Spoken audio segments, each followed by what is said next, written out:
Hi అండి. అద్భుతమైన tips అయితే షేర్ చేస్తున్నాను. వీడియోని ఎక్కడ కూడా స్కిప్ చేయకుండా చివరి వరకు చూసి వీడియో నచ్చితే చిన్న లైక్ చేయండి ఫ్రెండ్స్. మీరు ఇచ్చే చిన్న లైక్ నాకు సపోర్టింగ్‌గా ఉంటుంది. మరికొంతమందికి రీచ్ అవుతుంది కాబట్టి ప్లీజ్ అండి లైక్ చేయడం మాత్రం మర్చిపోకండి ఫ్రెండ్స్. లెమన్‌ను మనం ఇలాగా ఫ్రిడ్జ్‌లో పెడుతూ ఉంటాం కదండీ! ఫ్రిడ్జ్‌లో పెట్టిన వెంటనే మనం రసం తీసుకోవాల్సి వచ్చే అవసరం అయ్యి లెమన్ తీసుకుంటే కట్ చేయటానికి కూడా గట్టి పడిపోయినట్లుగా ఉంటుంది కదండీ! చాలా ఇబ్బందిగా ఉంటుంది.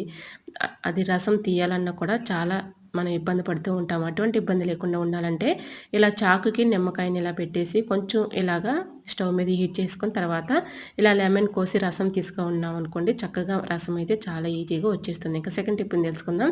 సేమియాలు ఇలా డబ్బాలో స్టోర్ చేసుకున్నప్పుడు ఒక్కోసారి నిల్వ ఉండిపోయి పురుగులు వచ్చేస్తూ ఉంటాయి కదండీ! పురుగులు రాకుండా ఉండాలి అంటే ఇలాగా ఒక 4, 5 మిరియాలు ఇలా సేమియా డబ్బాలో వేసుకొని మూత పెట్టుకున్నాం అనుకోండి, వీటి ఘాటుకి, స్మెల్‌కి ఇలా పురుగులు రాకుండా ఉంటాయి. ఇంకా థర్డ్ టిప్‌ని తెలుసుకుందాం. మనకి అనుకోకుండా గాయమైనప్పుడు ఇలా గాయం పైన పంచదార వేస్తే చక్కగా రిలీఫ్ అనేది ఉంటుంది. సో